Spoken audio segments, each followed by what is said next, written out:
Hello friends, कैसे हैं सब लोग। स्वागत करते हैं आपका अपना यूट्यूब चैनल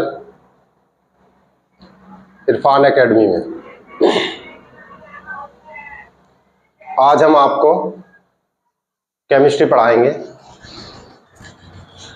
और जो हम केमिस्ट्री पढ़ाएंगे वो तुम्हारा UP TET, super TET, SSC, CGL, CPO, SI, CHSL, अभी एमटीएस आएगा आपका एग्जाम, सभी एग्जाम में आपकी कंप्लीट हो जाएगी।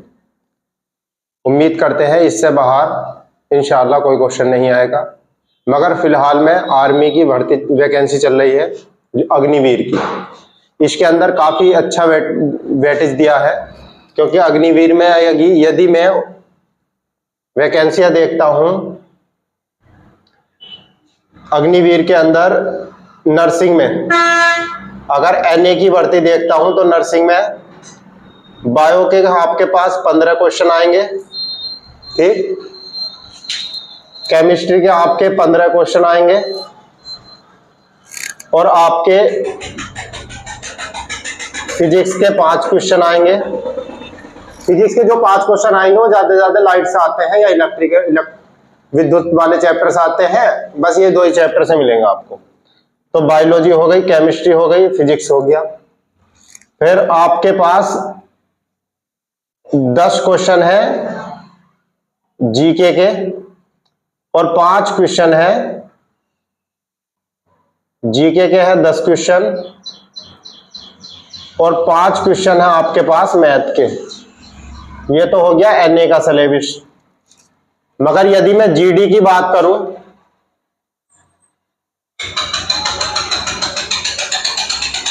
तो जीडी के सिलेबस में क्या क्या है। GK complete 15 question, science 15 question, math 15 question, reasoning 5 question, ये कंप्लीट हो जाता है। यदि मैं टेक्निकल की बात करूं, टेक्निकल में फिजिक्स के 15 क्वेश्चन, केमिस्ट्री के 10 क्वेश्चन, बायो के 5 क्वेश्चन मिल जाएंगे। बाकी बचे मैथ आ गया तुम्हारे पास 10 नंबर का, और कितना हो गया आपके पास अभी 10 नंबर हो बचे, तो जीके क्या रख देगा 10 नंबर। इसमें थोड़ा सा डाउट ऊपर नीचे हो सकता है, मगर ये बात हकीकत है, ये दोनों पोर्शन इतने ही है। 15 का फिजिक्स है, 10 की केमिस्ट्री। तो केमिस्ट्री कितनी इंपॉर्टेंट है, 15 की केमिस्ट्री तो यहां मिली आपको, 10 की केमिस्ट्री यहां मिली। अगर मैं इसमें भी बात करता हूं तो ये बिल्कुल श्योर है कि 6 नंबर की केमिस्ट्री, 6 की बायो और 3 का फिजिक्स यही आएगा। तो 6 नंबर की यहां, तो आपको काफी इंपॉर्टेंट है केमिस्ट्री। तो हम आपको केमिस्ट्री पढ़ाएंगे और ये आप इसके लगातार नोट्स बनाते रहे, ये कंप्लीट कोर्स होगा आपको, और इससे अलावा कभी केमिस्ट्री पढ़ने की आपको जरूरत नहीं पड़ेगी। मैं आपको शुरू से लास्ट तक की कंप्लीट केमिस्ट्री करा दूंगा। तो केमिस्ट्री की शुरुआत करते हैं हम। बिल्कुल बेसिक से और शुरू से पढ़ाएंगे, और ऐसा पढ़ाएंगे ताकि आप याद कर सको इसी समय। और जो इंपॉर्टेंट क्वेश्चन है वो बार बार हम रिपीट कराते रहेंगे, आप सारे क्वेश्चन कर पाओगे। अब देखो रासायन विज्ञान में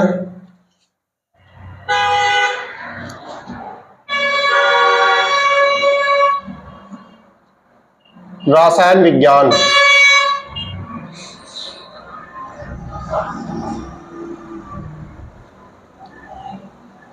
रासायन विज्ञान के जनक या पिता किसको कहा जाता है।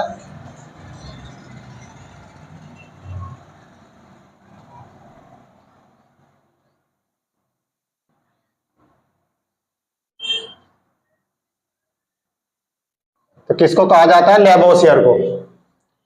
किसको कहा जाता है, रासायन विज्ञान के जनक या पिता कहा जाता है लेवोसियर को। मगर लेवोसियर ने खोज किस चीज की करी थी, तो खोज करी थी आपकी धातु तथा अधातु के बारे में बताया था। खोजने के लिए धातु तथा अधातु के बारे में, मेटल तथा नॉन मेटल के बारे में बताया था। दूसरा है तुम्हारे पास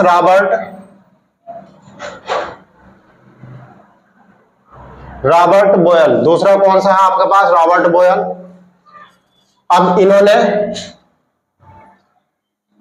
इनको कहा जाता है आधुनिक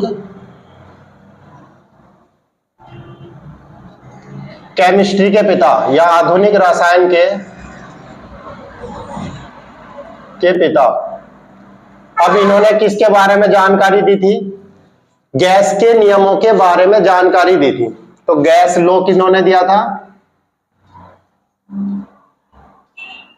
गैस के नियम,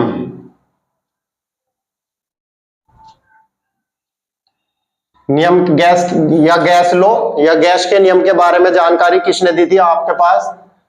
जानकारी दी थी रॉबर्ट बॉयल ने। तो अब देखो क्वेश्चन कैसे आता है। अधिकतर क्वेश्चन में आप लेबोसियर ही लगा का आना, मगर वो आधुनिक केमिस्ट्री के पिता कहा जाता है रॉबर्ट बॉयल। रॉबर्ट बॉयल ने किसके बारे में जानकारी दी थी? हमें गैस के नियमों के बारे में जानकारी दी थी। अब इनको रसायन विज्ञान का पिता या जनक क्यों कहा जाता है? क्योंकि इन्होंने धातु तथा अधातु के बारे में जानकारी दी थी। अब आप इसको नोट कर लीजिएगा।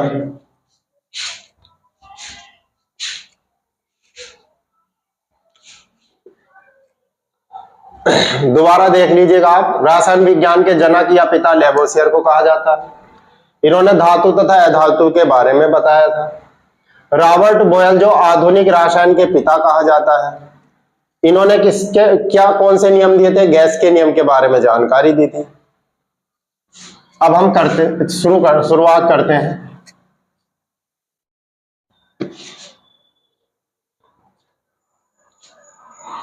एक तरफ लिखेंगे हम बाल को एटॉमिक नंबर, एलिमेंट,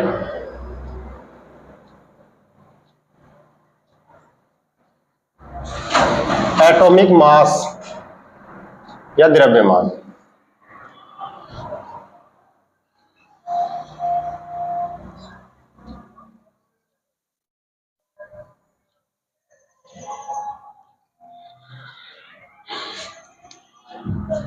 अगर परमाणु क्रमांक 1 है तो क्या आएगा? हाइड्रोजन।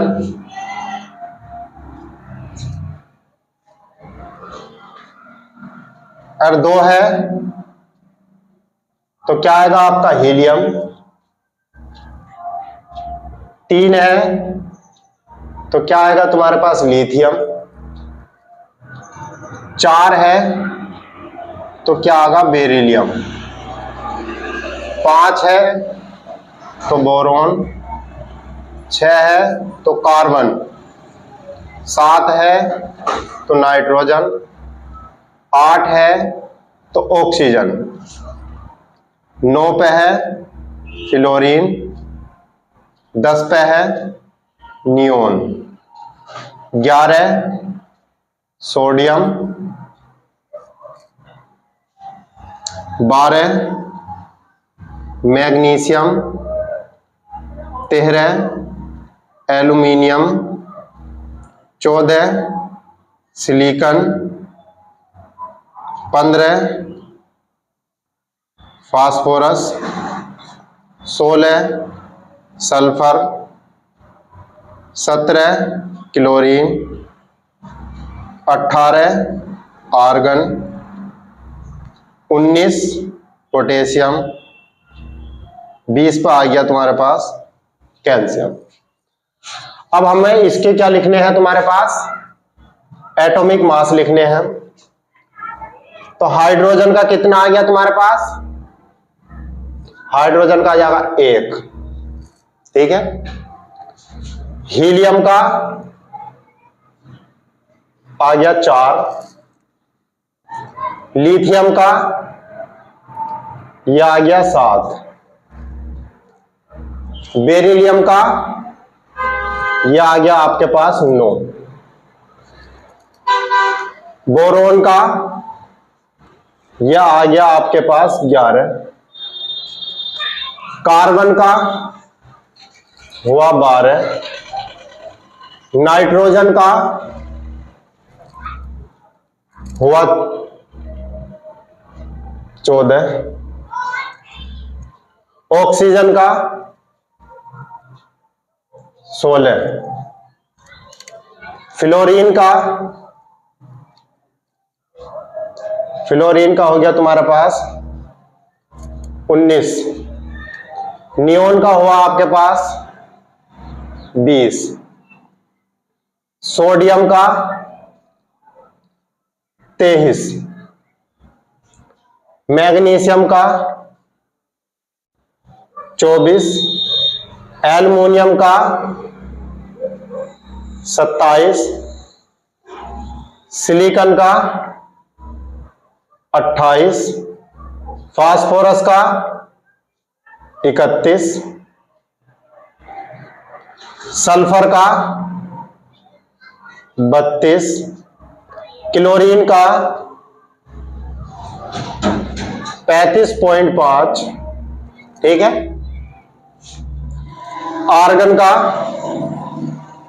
का बाल को आया आपके पास 36, इस आर्गन का कितना आया 36। पोटेशियम का हो गया 39, कैल्शियम का हुआ 40। अब तुम्हें ये याद करने हैं और भी याद करने, एक ब्रोमीन का जरूर लिख लेना साइड में, वो कहीं अपनी कॉपी में नोट कर लेना। ब्रोमीन का होता तो 35 है और इसका इसी ढंग से लिख लेना। परमाणु क्रमांक तो कितना होता है 35 और एटॉमिक मास होता है तुम्हारे पास 80। ये ज्यादा पूछा जाता है कई जगह, क्योंकि केबीआर का बाहर निकलवा लेगा आपसे। अब ये आपको याद करने ही पड़ेंगे। तरीका ये है, अगर क्योंकि अधिकतर 20 तलक ही पूछा जाएगा, इससे ज्यादा कुछ नहीं, यहां से ही सब चीज बन जाएगी जो हम बनाते रहेंगे अभी। अब देखो हमने क्या करा, यहां से लगा के यहां तक सब हमने 20 तक लिख लिए। 20 तलक लिख लेने के बाद हम जानते हैं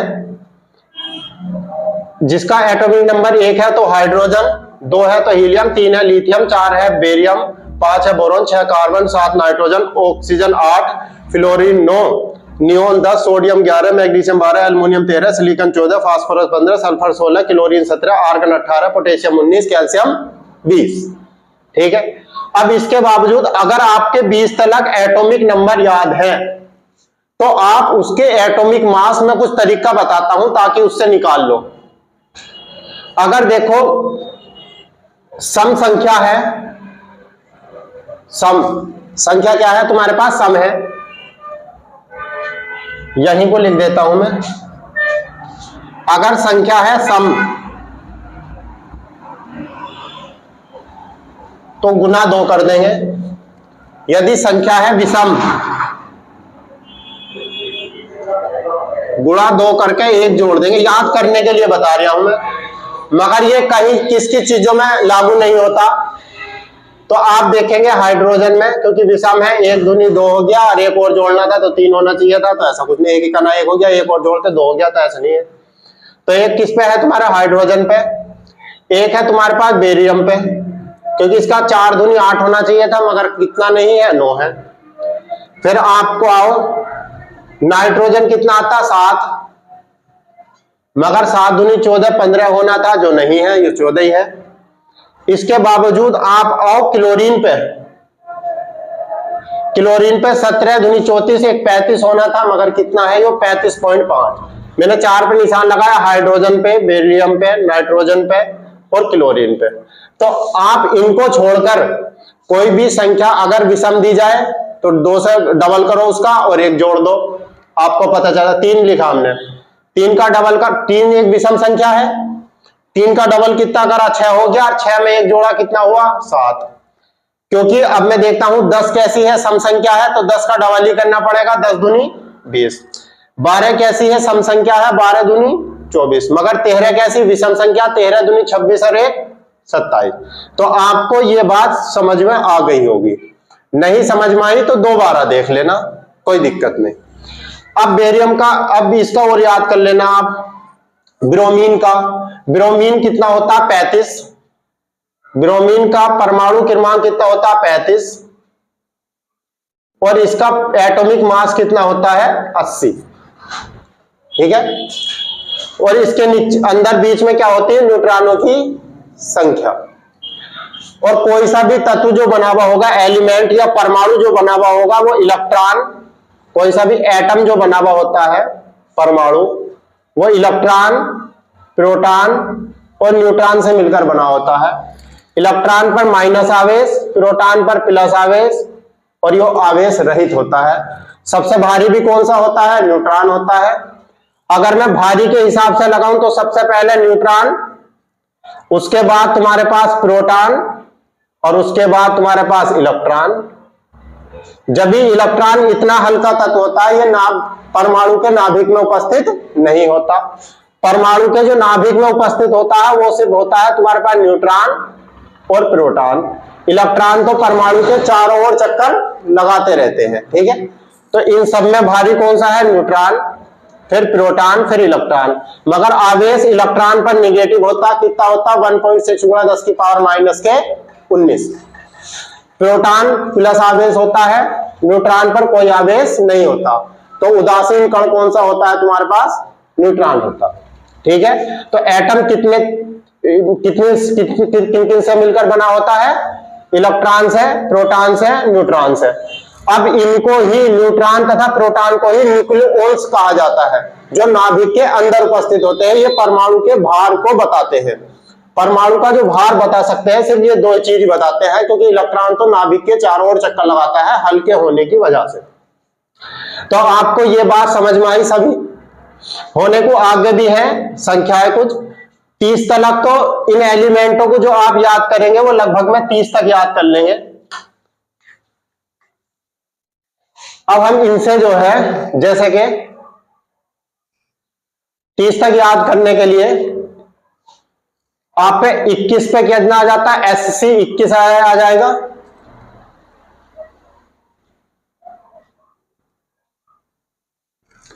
वेनेडियम 22 हो जाएगा।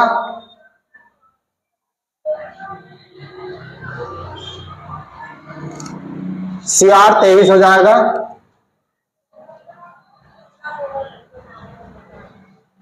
टिटेनियम 22, SC 21, टिटेनियम होता है तुम्हारे पास 22, वेनेडियम होता है तुम्हारे पास 23, Cr होता है तुम्हारे पास 24, Mn होता है तुम्हारे पास 25, Fe होता है आयरन 26,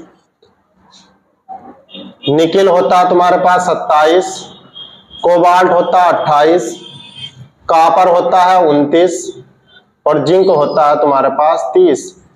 एक तो ये और एक तुम्हारे पास ये। कॉपर तथा क्रोमियम कैसे होते हैं, ये अपवाद होते हैं, इनका इलेक्ट्रॉनिक कॉन्फ़िगरेशन अलग तरीके से होता है। अगर मैं इनको साफ कर दूं, क्योंकि आप खुद याद कर लेना इनको, तो मैं इनके इलेक्ट्रॉनिक कॉन्फ़िगरेशन और लिख देता हूं, इलेक्ट्रॉनिक विन्यास।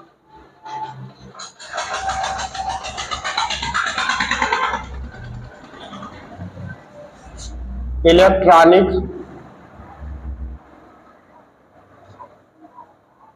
विन्यास। अब इलेक्ट्रॉनिक विन्यास, हाइड्रोजन का कितना आगा 1, हीलियम का कितना आया 2, लिथियम का कितना हो जाएगा 2,1, बेरिलियम का 2,2, बोरॉन का 2,3, कार्बन का 2,4, नाइट्रोजन का 2,5, ऑक्सीजन का 2,6, 2,7, नियोन का ये आया 2, गड़बड़ी हो गई नहीं, 2, कितना हो गया 8, 2,81। मैग्नीशियम का कितना हो जाएगा तुम्हारे पास 24, तो 2,8,2, फिर 2,8,3, 2,8,4, 2,8,5, 2,8,6, 6, 2 8 7, 2 8 8, 2 8 8 और 1, ये हो गया पोटेशियम का, ये हो गया कैल्शियम का। देख लेना आप 20, काउंट कर लो आप, 1 2 3 4 5 6 7 8 9 10 11 12 13 14 15 16 17 18 19 20। ठीक है, आप इसको क्रम वाइज लेंथार बढ़िया करके कॉपी के अंदर सजा लेना। ठीक है, तो ये बात समझ में आई। अब इसी के ऊपर क्या होता है, जो लिख रहा है एटॉमिक मास, तो हम इससे रिलेटेड पहले क्या क्या क्वेश्चन बन सकते हैं वो करवा देते हैं हम। तो हमें यहां से सबसे पहला क्वेश्चन बनेगा, अणुभार निकालने के लिए क्वेश्चन पूछेगा, वो सबसे हल्का करवा रहा हूं। CO का अणुभार क्या हुआ, CO कार्बन मोनोऑक्साइड का अणुभार ज्ञात करो। पहली बार तो वायु प्रदूषण जो कौन सी गैस करती है, कार्बन मोनोऑक्साइड। देखो ये तो हो गई कार्बन मोनोऑक्साइड, ये हो गई कार्बन डाइऑक्साइड, ऑक्सीजन लग गए तो ये हो गई कार्बन ट्राइऑक्साइड। ठीक है नहीं, यहां तक हम पहुंचने के ना है। वैसे तो अभी हमने क्या करा, कार्बन डाइऑक्साइड, एक तो है कार्बन डाइऑक्साइड है कार्बन मोनोऑक्साइड। तो वायु प्रदूषण कौन सी गैस करती है, कार्बन मोनोऑक्साइड गैस प्रदूषण करती है। अब ये गैस कहां कहां से निकलती है, ये गैस आपकी निकलेगी भट्टियों से। कौन सी गैस निकलती है, कार्बन मोनोऑक्साइड। और गाड़ियों के धुएं से निकलने वाली गैस भी कौन सी होती है, कार्बन मोनोऑक्साइड। जब भी हम बंद गाड़ी में जाते हैं तो अधिकतर, सबको तो नहीं होता मगर कुछ ना कुछ व्यक्तियों को क्या हो जाता है, उल्टी आने लगती है। तो यही गैस जो हमारी ब्लड में मिल जाती है, इस वजह से उल्टियां आती है। तो क्या होता है, कार्बन मोनोऑक्साइड ही वायु प्रदूषण गैस है, जो हमारे लिए काफी हानिकारक गैस होती है। इसी मारो जब भी कहते हैं कि बंद कमरे के अंदर रात को हीटर या भट्टी जलाकर नहीं सोना चाहिए, क्योंकि वहां पर कौन सी गैस बन जाती है, कार्बन मोनोऑक्साइड। इसी गैस को किस नाम से जाना जाता है, इसे दम घोटने वाली गैस के नाम से भी जाना जाता है। बात जाती है कार्बन डाइऑक्साइड की। तो कार्बन डाइऑक्साइड क्या होता है, तुम्हारे पास प्रदूषण नहीं करती, मगर ये ग्लोबल वार्मिंग में सहायता करती है। ग्लोबल वार्मिंग क्या होती है, जो जमीन का टेम्परेचर बढ़ाती है, वो कौन सी गैस है तुम्हारे पास, कार्बन डाइऑक्साइड। ये हमारे जो होता है टेम्परेचर बढ़ा देती है। जैसे कि मैं कहूं ये हुआ ऑक्सीजन, तो ऑक्सीजन क्या करती है, आग को जला देती है। वायुमंडल में नाइट्रोजन भी पाई जाती है, तो ये आग को नियंत्रित करती है। मगर कार्बन डाइऑक्साइड क्या होती है, आग को बुझा देती है। इसीलिए NaHCO3 इसका नाम है सोडियम बाइकार्बोनेट, क्योंकि इसको हम गर्म करेंगे तो निकलेगी कार्बन डाइऑक्साइड। इसीलिए अग्निशामक यंत्रों में जो आग बुझाने वाले यंत्र होते हैं, उसके अंदर सोडियम बाइकार्बोनेट को मिलाया जाता है। ठीक है, तो ऑक्सीजन क्या होती है, आग को जलाती है, नाइट्रोजन आग को नियंत्रित करती है, और कार्बन डाइऑक्साइड आग को बुझा देती है। तो कार्बन डाइऑक्साइड जो होती है जमीन का टेम्परेचर, हमारे पृथ्वी का टेम्परेचर बढ़ा रही है। अगर हम पृथ्वी का अब इसका उपाय क्या है, या तो हम ज्यादा से ज्यादा क्या लगाएं, पेड़ पौधे लगाएं, क्योंकि पेड़ पौधे कार्बन डाइऑक्साइड को एब्जॉर्ब करते हैं और ऑक्सीजन बाहर भेज देते हैं, ऑक्सीजन निकालते हैं। अब मनुष्य क्या करता है, मनुष्य कार्बन डाइऑक्साइड बाहर निकालता है और ऑक्सीजन एब्जॉर्ब करता है। जैसे कि दुनिया के जो है अमेजोन के जो जंगल हैं, जो ब्राजील में पाए जाते हैं, दक्षिणी अमेरिका में, ये जो है दुनिया के फेफड़े कहा जाता है। दुनिया की 20% ऑक्सीजन जनरेट जो करते हैं वो अमेजोन के जंगल ही जनरेट करते हैं। तो तुम्हारे पास क्या है, कार्बन डाइऑक्साइड। बात समझ में आई। तो कार्बन डाइऑक्साइड किस काम को करती है, कार्बन डाइऑक्साइड टेम्परेचर बढ़ा देती है। इसी वजह से अब हम तुमसे ये कहें कि सबसे गर्म ग्रह कौन सा है, तो सबसे गर्म ग्रह कौन सा है, शुक्र ग्रह सबसे गर्म ग्रह है। तो अब उसमें पूछा जाए कि उसके ऊपर कौन सी गैस पाई जाती है, तो गर्म कौन सी करेगी, कार्बन डाइऑक्साइड। तो सबसे गर्म ग्रह शुक्र ग्रह है, तो शुक्र ग्रह के ऊपर कौन सी गैस पाई जाती है? अगर ये क्वेश्चन पूछा जाए तो कौन सी गैस पाई जाती है? कार्बन डाइऑक्साइड गैस पाई जाती है। ठीक है, हमने कार्बन मोनोऑक्साइड के बारे में बताया, कार्बन डाइऑक्साइड के बारे में बता दिया, और सोडियम बाइकार्बोनेट के बारे में बताया कि इसको जो है अग्निशामक यंत्रों के अंदर जो है कौन सा पदार्थ मिलाया जाता है? सोडियम बाइकार्बोनेट, जिसको हम बेकिंग सोडा कहते हैं। क्यों मिलाया जाता है ये भी बता दिया, क्योंकि CO2 क्या होती है? आग को बुझा देती है। ठीक है, और नाइट्रोजन आग को नियंत्रित करती है, और ऑक्सीजन आग को जला देती है। बिना ऑक्सीजन के हम कोई सी भी चीज नहीं जला सकते। जलती हुई मोमबत्ती पे आप गिलास रख दो तो बुझ जाएगी, क्यों? क्योंकि अंदर ऑक्सीजन नहीं है। अब हम इसी का क्या करते हैं? कार्बन मोनोऑक्साइड का अणुभार ज्ञात करो। अब कार्बन मोनोऑक्साइड का अणुभार कैसे निकाल लेंगे? देखो बाल को, कार्बन का हमने कितना बताया था तुम्हारे पास? कार्बन का यहाँ देखो 6 का दूना कितना हो गया? 12, क्योंकि हम अणुभार निकालना है, मतलब एटॉमिक मास निकालना है। तो कार्बन का परमाणु क्रमांक तो 6 होता है, मगर अणुभार कितना होता है इसका? 12। तो कार्बन की जगह हमने कितना रखा? 12। ठीक है, प्लस एक ऑक्सीजन का अणु है, और एक ऑक्सीजन का अणुभार तो 8 होता है, मगर वो परमाणु क्रमांक तो 8 होता है, अणुभार कितना होता है? 8 दूनी 16। तो इसका कितना हो गया? 16।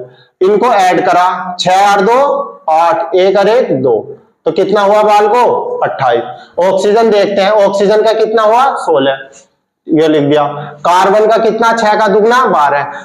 कार्बन क्योंकि 1 था 12 आया, ऑक्सीजन भी 1 था तो 16 लिख लिया। 16 और 12 कितना हो गया? 28। 6 और 2 8, 1 और 1 2। इसी तरीके से अब वो क्वेश्चन में अधिकतर पूछता है CO2 का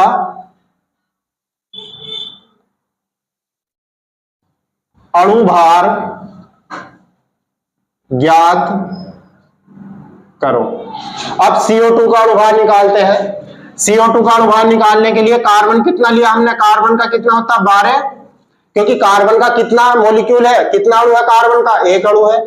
कार्बन को लिख लिया हमने 12। ऑक्सीजन का भी यहां देखते हैं कितने अणु है, बीच में प्लस का चिन्ह लगाया। ऑक्सीजन के क्या अणु है? 2, मगर एक ऑक्सीजन का अणुभार कितना होता है? तो 16 लिख दिया। कितना हो गया? 12 प्लस में 16 दूनी 32, कितना हुआ बच्चों? 44। तो कितना अणुभार आया इसका? 44। अब हमने क्या किस चीज का निकालना है तुम्हारे पास? जैसे H2O का अणुभार निकालना।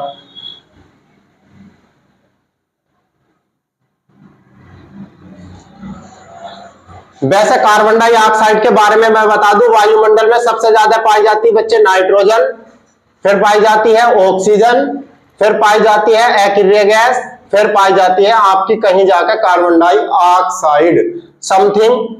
नाइट्रोजन पाई जाती है 78, यो 21, यो 0.99, यो 0.03%, इतनी पाई जाती है। ठीक है, तो वायुमंडल के अंदर सबसे ज्यादा पाई जाने वाली गैस नाइट्रोजन होती है। अब हम इसमें देखते हैं H2O के बारे में कितना हो गया? H2O का अणुभार निकालना हमें, तो जल के बारे में बता दूं। जल से पहले एक क्वेश्चन ये बनता है कि H2O का pH मान कितना होता है, और कार्बन डाइऑक्साइड अम्लीय होती है बच्चों, और H2O का अणुभार कितना होता है ये ज्ञात हमको करना है। मगर H2O का pH मान भी पूछा जाता तो H2O का pH मान होता 7, जो उदासीन होता है। pH मान के बारे में मैं बताऊं, थोड़ी सी डिटेल ऐसी बता देता हूं। 0 से अगर मैं 6 या 7 लिखा और यहां 14 लिख दिया, तो 0 से 6 तक तो चला तो अम्लीय, 7 होता है तुम्हारे पास उदासीन, और 8 से 14 तक होता है तुम्हारे पास क्षारीय। एक pH मान होता है HCl का, 14 pH मान होता है NaOH का। सबसे अधिक प्रबल क्षार HCl, सबसे अधिक वो प्रबल अम्ल HCl, प्रबल क्षार होता है NaOH। तो जल का pH मान कितना होता है तुम्हारे पास? कितना होता है? जल का pH मान होता है आपके पास 7, जो कैसा है? उदासीन है। ठीक है, अब हमें H2O का अणुभार ज्ञात करना। H2O का अणुभार ज्ञात करने के लिए कितना लिखा? 2।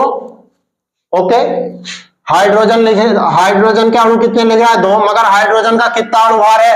देखो कितना लिखवाया हमने? 1 प्लस ऑक्सीजन एक ही है अणु, मगर एक ऑक्सीजन का कितना आगा? 16, तो 2 प्लस में 16 कितना हो गया? 18। एक पूछा जाता है तुमसे D2O,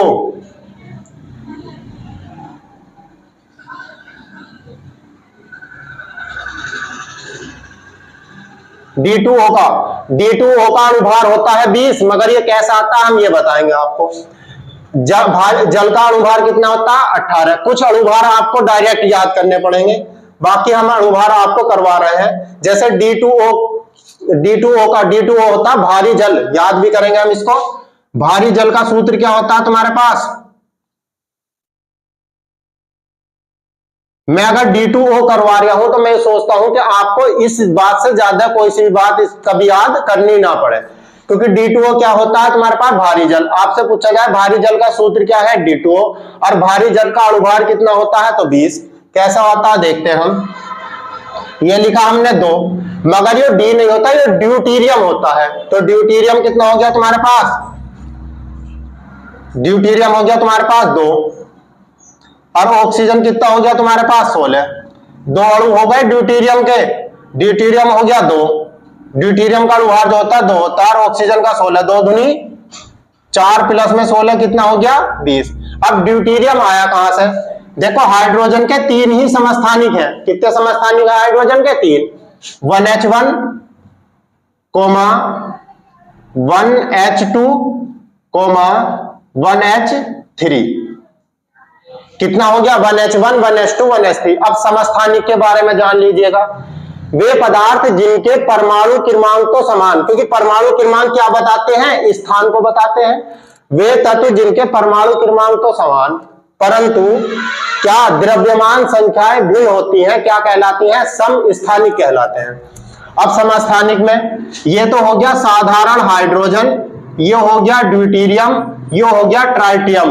अब ट्राइटियम ही इसमें एक ऐसा तत्व है जो रेडियो एक्टिव तत्व होता है, वरना ड्यूटीरियम ये हो गया D2O, ये हो गया साधारण हाइड्रोजन। यही पूछा जाता है ऐसा कौन सा तत्व है जिसके अंदर न्यूट्रॉनों की संख्या शून्य होती है? तो साधारण हाइड्रोजन ही ऐसा तत्व है जिसके अंदर न्यूट्रॉनों की संख्या शून्य होती है, वरना किसी के भी अंदर न्यूट्रॉनों की संख्या शून्य नहीं होती। अब ये हो गया तुम्हारे पास 1H2, ये हो गया ड्यूटीरियम। इसका उपयोग काय में किया जाता है? नाभिकीय रिएक्टरों में न्यूट्रॉन मंदक के रूप में किया जाता है। ये ट्राइटियम हो गया। ट्राइटियम क्या होता है तुम्हारे पास? रेडियो एक्टिव तत्व होता है। इसके बारे में हमने बात आपको बता दी। तो ड्यूटीरियम, अब देखो अगर हम ये ड्यूटीरियम है तो इसका अणुभार कितना लिख रहा? 2 लिख रहा ना, तो हमने इसका अणुभार भी कितना लगाया? 2। 2 गुणा 2, 2 दूनी 4 प्लस में 16 कितना हो गया? 20। ठीक है, समझ आ गई बात। 1H2, तो ड्यूटीरियम कितना लिख रहा है? 2 लिखा हुआ। ट्राइटियम होता तो कितना लेते? 3 लेते। साधारण हाइड्रोजन के लिए ऊपर कितना लिया हमने? 1, मगर ड्यूटीरियम के लिए कितना लिया? 2। ड्यूटीरियम के 2 अणु लग रहे हैं। मैं इसको साफ करता हूं, कुछ और कराता हूं तुमसे। जैसे कि आपसे पूछा जाए C6 CS3 COOH का अणुभार ज्ञात करो, तो बता रहा जरा हमें। अब फिर आप दोबारा देखेंगे, हम किसने का CS3 COOH का अणुभार ज्ञात करो। उम्मीद ये कर सकते हैं कि अणुभार पे सवाल निकालने के लिए आ जाता है, और हम इतना बता दें ताकि कभी भी रेलवे का भी आगे NTPC ALP ग्रुप डी जब किस किस चीज की वैकेंसी आएंगी, हम ये चाहते हैं कभी भी ये सवाल आपको करने की जरूरत ही ना पड़े। CS3 COOH का अणुभार ज्ञात करना है, तो कार्बन कितना हो गया? 12 प्लस 3 गुणा हाइड्रोजन के कितने अणु लग रहा है? हाइड्रोजन के 3 अणु लग रहा है, 3 लिख लिया। हाइड्रोजन का अणुभार 1 होगा, 1 लिखा, प्लस कार्बन का कितना होता है? 1 का 12 प्लस इस ऑक्सीजन का 16, इस ऑक्सीजन का 16 और इस हाइड्रोजन का 1। अब इनको सबको क्या कर देते हैं? हम ऐड कर देंगे। कितना हुआ? 12 प्लस में 3, ये हो गया 12 ये हुआ 16, ये हुआ 16 और ये कितना हुआ 1। तो हम जोड़ते हैं 12 दूनी 24 और 1 25, 12 दूनी 24 और 1 25 और 3 28, 16 दूनी 32, 8 2 10 शून्य हासिल 1, 3 2 5 और 1 6, 60 हो गया। कैलकुलेशन में कोई गलती हो गई हो तो उस पर ज्यादा ध्यान नहीं देना है, आप सवाल का तरीका समझिए, बाकी करना तो आपको ही है। फिर भी हम एक बार कोशिश करके देख लेते हैं। कार्बन 12, 3 गुणा हाइड्रोजन का 1, कार्बन 12, ऑक्सीजन 16, 16 और हाइड्रोजन 1, 12 हो गया, 3 हुआ 12, 16 16 1, 16 दूनी 32, 12 दूनी 24, 24 और 1 25 और 3 28, 8 2 10 शून्य, 3 और 2 5 और 1 6। ठीक है, अब इसी तरीके से आपसे एक सवाल पूछा जाता है यूरिया पे, एंड यूरिया का सूत्र होता है NH2 CO NH2, ये होता है यूरिया। यूरिया का अणुभार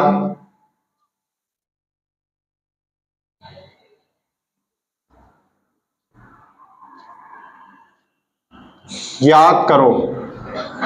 अब हमें यूरिया का अणुभार निकालना, पहले तो यूरिया के बारे में जानकारी ले। अगर आपसे क्वेश्चन पूछा जाता है प्रयोगशाला में बनने वाला सबसे पहला पदार्थ कौन सा था, तो यूरिया। आपसे क्वेश्चन पूछा जाए यूरिया कहां बनता है, किडनी में। पेशाब के अंदर यूरिया की मात्रा सबसे ज्यादा होती है। किडनी में जो पथरी बनती है वो कैल्शियम ऑक्जिलेट की वजह से बनती है, इसीलिए पालक को खाने के लिए मना किया जाता, पालक और टमाटर, क्योंकि उसके अंदर कौन सा अम्ल होता, ऑक्जेलिक अम्ल होता। पालक में और टमाटर में कौन सा अम्ल होता, ऑक्जेलिक अम्ल। इसी वजह से हमें पालक और टमाटर पथरी वाले को खाने के लिए मना करते हैं, क्योंकि पथरी जो बनती है किडनी में कैल्शियम ऑक्जिलेट के द्वारा बनती है। तो हमें यूरिया का अणुभार निकालेंगे। यूरिया के बारे में बता दें, प्रयोगशाला में बनने वाला प्रथम पदार्थ है, प्रयोगशाला में बनने वाला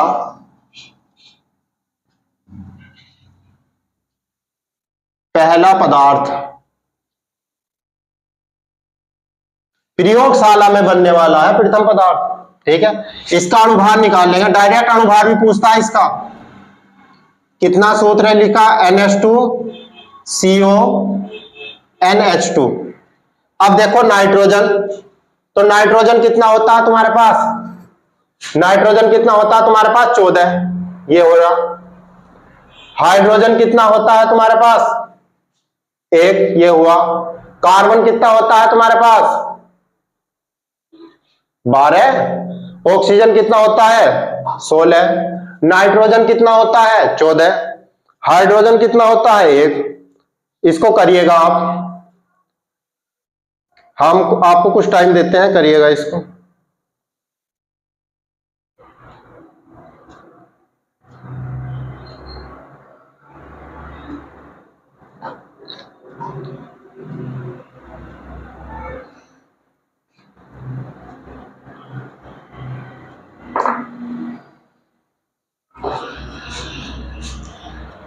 करते हैं बाल को। नाइट्रोजन कितना हो गया 14, ठीक, प्लस 2 गुणा हाइड्रोजन का 1, कार्बन का 12, ऑक्सीजन का 16, नाइट्रोजन का 14 और 2 गुणा हाइड्रोजन का 1, कितना हुआ 14, 2 हुआ प्लस 12 प्लस 16 प्लस 14 प्लस 2, 16 और 14, 2 और 4 6, 6 12, 2 14, 2 16, 4 20, 2 1 2 3 4 और 2 6। तो यूरिया का अणुभार कितना निकल का आया 60। तो आपसे जो अधिकतर पूछे जाते हैं वे क्वेश्चन में डायरेक्ट भी पूछ सकता है कि भारी जल का सूत्र कैसे कहते हैं। तो भारी जल का सूत्र है H2O। भारी जल का अणुभार क्या है, भारी जल का अणुभार है 20। और यूरिया का सूत्र क्या है NH2CO NH2। यूरिया का अणुभार कितना होता है तुम्हारे पास 60 यूरिया का अणुभार है, काफी पूछा जाने वाला अणु। यह है तुम्हारे पास एसिटिक अम्ल। तो इसी प्रकार से आपको कभी भी अणुभार निकालने में कोई दिक्कत नहीं आनी चाहिए। कार्बन डाइऑक्साइड का डायरेक्ट अणुभार पूछा जाता है, तो आप इसी तरीके से कितना भी बड़ा क्यों ना हो उसका अणुभार निकाल सकते हैं। यह हो गया आपके पास यूरिया, एसिटिक अम्ल हमने ऊपर कराया, कार्बन डाइऑक्साइड कराया, जल कराया, भारी जल कराया, और इसमें कोई और डिटेल हो तो बता दीजिएगा। अब इसको बोलते हैं बाल को एसिटिक अम्ल, ये सिरका होता है, सिरके का अम्ल जो होता है इसी को बोला जाता है एसिटिक अम्ल। अब हम ये टॉपिक कभी भी आपको गलत नहीं होना चाहिए, ये हमने एक तरीके से बताया था, आपको अपनी कॉपी में एक तरीके से लिखना है, क्योंकि जितना आप अपनी तरफ से लिखोगे, बेहतर लिखोगे, उतना ही आपकी जल्दी समझ में आएगा।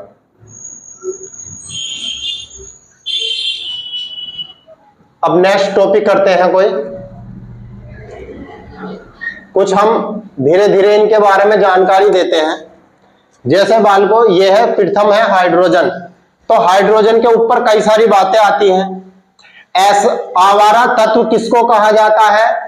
तो हाइड्रोजन को ही कहा जाता है। आवारा तत्व किसको कहा जाता है? हाइड्रोजन को। ऐसा कौन सा तत्व है जिसके अंदर न्यूट्रॉनों की संख्या बिल्कुल नहीं होती, शून्य होती है? वो भी कौन सा है? हाइड्रोजन। सबसे अधिक ऊष्मीयमान किसका होता है? तो हाइड्रोजन का।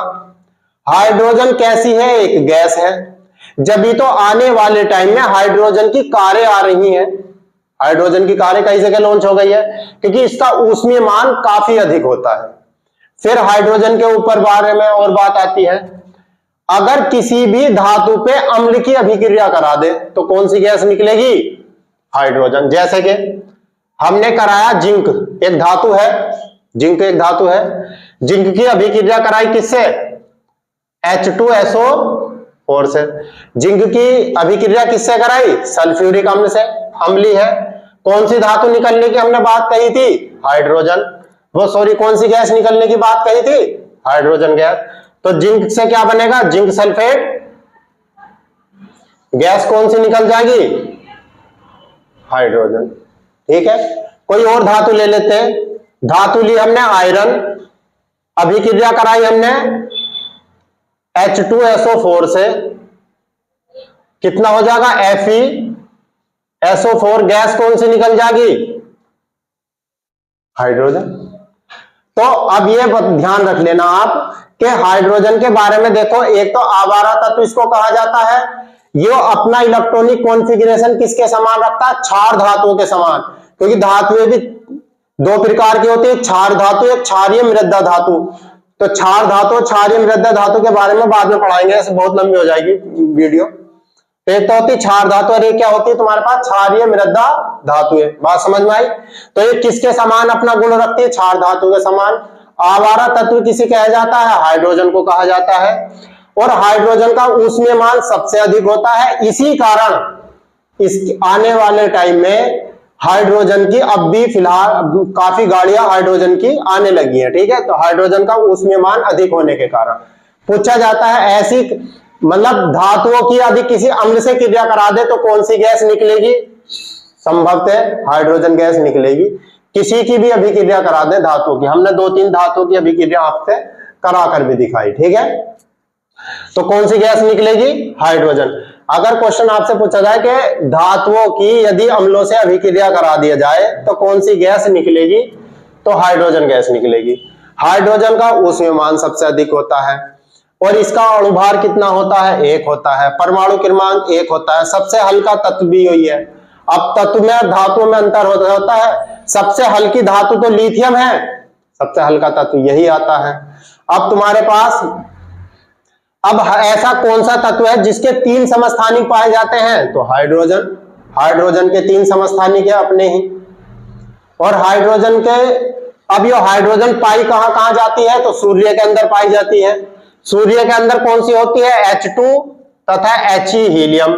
लगभग 70% ये, लगभग 30% ये इस अनुपात में होती है। ठीक है, कौन सी होती है? हाइड्रोजन और हीलियम। अगर आपसे ये पूछा जाए तारों में कौन सी गैस पाई जाती है? तो सूर्य क्या है? एक तारा है, ना ही सूर्य ग्रह है ना ही कुछ है, सूर्य एक तारा है और सबसे छोटा तारा है। सूर्य एक तारा है। सूर्य के अंदर ही कौन सी गैस पाई जाती है? यही हाइड्रोजन और हीलियम। जब सूर्य के अंदर यही पाई जाती है तो तारों में भी यही गैस पाई जाती है। तो ये हुआ आपके पास हाइड्रोजन के बारे में संपूर्ण जानकारी। हाइड्रोजन के बारे में इससे ज्यादा जानकारी तो क्या आएगी, मगर एक जानकारी और दे देते हैं फिर भी हम हाइड्रोजन के बारे में। जैसे हम जानते हैं वनस्पति तेल, एक हुआ वनस्पति तेल, वनस्पति घी को तो सब जानते हैं। तो वनस्पति तेल क्या है तुम्हारे पास? वनस्पति तेल प्लस हाइड्रोजनीकरण कराया इसका किस उत्प्रेरक की उपस्थिति में? निकिल। 150 से 200 डिग्री सेंटीग्रेड ताप पर क्या बन जाता है? वनस्पति घी बन जाता है। देखो अब इस लाइन से कितने क्वेश्चन आते हैं। अगर आपसे क्वेश्चन पूछा जाए कि वनस्पति तेल से वनस्पति घी बनाने में किस उत्प्रेरक की कौन सा उत्प्रेरक भाग लेता है, तो निकिल उत्प्रेरक। अब उत्प्रेरक क्या होते हैं? वे पदार्थ जो अभिक्रिया के वेग को बढ़ा दें या घटा दें, क्या कहलाते हैं? उत्प्रेरक कहलाते हैं। तो उत्प्रेरक ये परिवर्तित कर देते हैं अभिक्रिया के वेग को। तो वनस्पति तेल से वनस्पति घी बनाने में कौन सा उत्प्रेरक भाग लेता है? निकिल उत्प्रेरक। उत्प्रेरक के बारे में हमने आपको जानकारी दे दी, ये अभिक्रिया के वेग को बढ़ा भी देते हैं, घटा भी देते हैं, परिवर्तित कर देते हैं। ठीक, तो वनस्पति तेल के यदि मैं अभिक्रिया कौन सी होती है? ये होती है हाइड्रोजनीकरण अभिक्रिया, क्योंकि हाइड्रोजन से संयोग कर लेती है। मगर इसको कंप्लीट अभिक्रिया में एक बार ये पूछा आया था, ये संयोजन अभिक्रिया है, वियोजन अभिक्रिया है, कौन सी अभिक्रिया है? तो ये कैसी अभिक्रिया है? संयोजन अभिक्रिया। संयोजन अभिक्रिया कौन सी होती है? ए लिया बी लिया, इन दोनों को ऐड करने के बाद यदि कोई दो पदार्थों को लिया और उनको ऐड करा, एक पदार्थ बना दिया, तो संयोजन अभिक्रिया कहलाती है वो। ठीक है, तो ये कैसी अभिक्रिया है? संयोजन अभिक्रिया। यही आपसे क्वेश्चन पूछा जाएगा कि निकिल उत्प्रेरक वनस्पति तेल से वनस्पति घी बनाने में कितना तापमान की आवश्यकता होगी? तो 150 से 200 डिग्री सेंटीग्रेड ताप की आवश्यकता होती है, क्योंकि टेम्परेचर पूरी उसमें दो ही जगह पूछा जाता है, एक यहां पर, एक पूछा जाता है जिप्सम से। जब हम जिप्सम को गर्म करते हैं 373 केल्विन ताप पर, तो पीओपी बनता है, प्लास्टर ऑफ पेरिस, एक वहां पूछा जाता है आपका। ठीक है, तो हमने आपको सारी बातें बता दी। अपने हिसाब से अच्छे तरीके से नोट्स बनाना, क्रम वाइज बनाना, जैसे हमने बताया। अब वीडियो को पॉज कर करके देखना और सही करके लिख लेना। ठीक है, तो आपसे मैं इसमें लिख दे, एक क्वेश्चन लिखता हूं मैं। वनस्पति तेल से वनस्पति घी बनाने में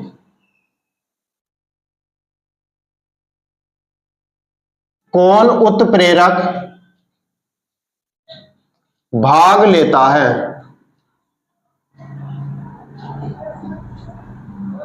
आप हमने लिखा Fe, लिखा MO, T ऑप्शन दिखा हमने Cu, और F option they A B C और D। यह आ गया आपके पास निकिल। तो कौन सा उत्प्रेरक भाग ले रहा है? निकिल। अगर आपसे ये पूछा जाए अभिक्रिया कैसी है, ये संयोजन है या वियोजन, तो संयोजन। मगर अगर ये कहेगा कि ये प्रक्रिया कौन सी है, तो हाइड्रोजनीकरण प्रक्रिया है, हाइड्रोजन लिया जा रहा है। ठीक है, अब ये हुआ आपके पास हाइड्रोजन की बात। हीलियम मैंने बताया, हीलियम कहां पर पाई जाती है? तुम्हारे पास सूर्य में भी पाई जाती है। और वीरियम कैसी गैस है? इसको हम रफ कर देते हैं। तो हीलियम कैसी गैस है? हीलियम गैस है आपकी एक अक्रिय गैस है। तो अक्रिय गैस कौन कौन सी होती है? देखो He, Ne, Ar, Kr, Xe और Rn।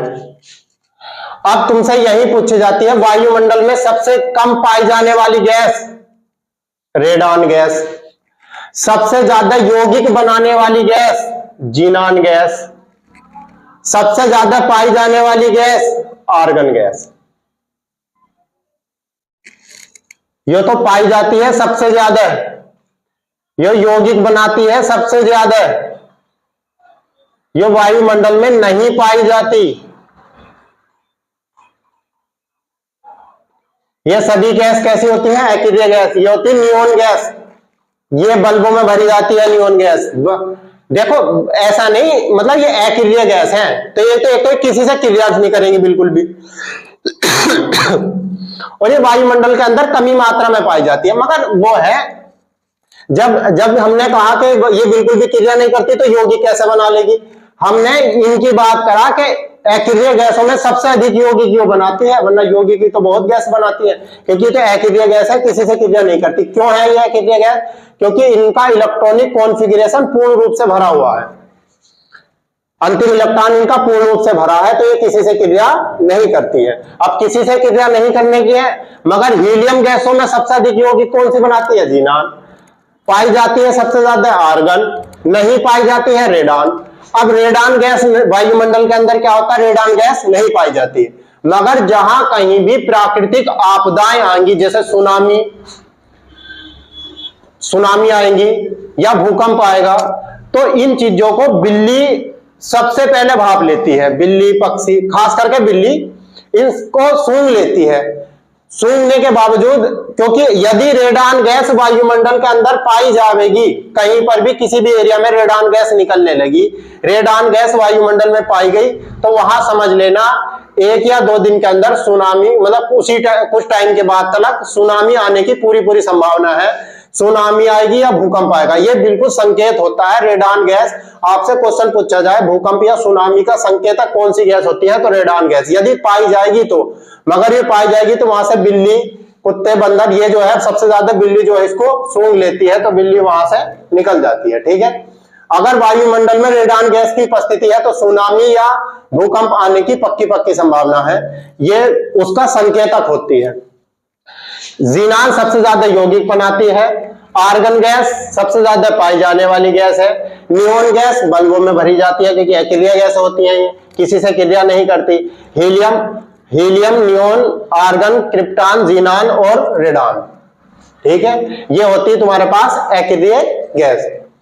अकेरिया गैस क्यों कहा गया? क्योंकि इनका अंतिम इलेक्ट्रॉन पूर्ण रूप से भरा हुआ है। जैसे कि हम देखते हैं, इसमें 2 से अधिक तो इलेक्ट्रॉन नहीं आ सकते। हीलियम है, 2 से अधिक तो इलेक्ट्रॉन नहीं आ सकते। यहाँ कितना लिख रहा तुम्हारे पास? Ne 10 लिख रहा, तो 10 ये आ गया, 2 से 8 से ऊपर तो हमने नहीं बढ़ा, क्योंकि यहाँ 2 8 1 हो गया था, यहाँ 2 8 2 हो गया था, और ये 2 8 3 हो गया था। ठीक है, तो इसमें 9 तो हमने नहीं करा, तो इसीलिए जो है अधिकतम इलेक्ट्रॉन 8 ही भरे जा सकते हैं तो हमने ये पूर्ण रूप से भरे हुए हैं, इसीलिए इनको क्या कहा गया है? अकेरिया गैस कहा गया। अकेरिया गैस कहाँ होती है? अब जब हमें अस्थमा होता है ना, तो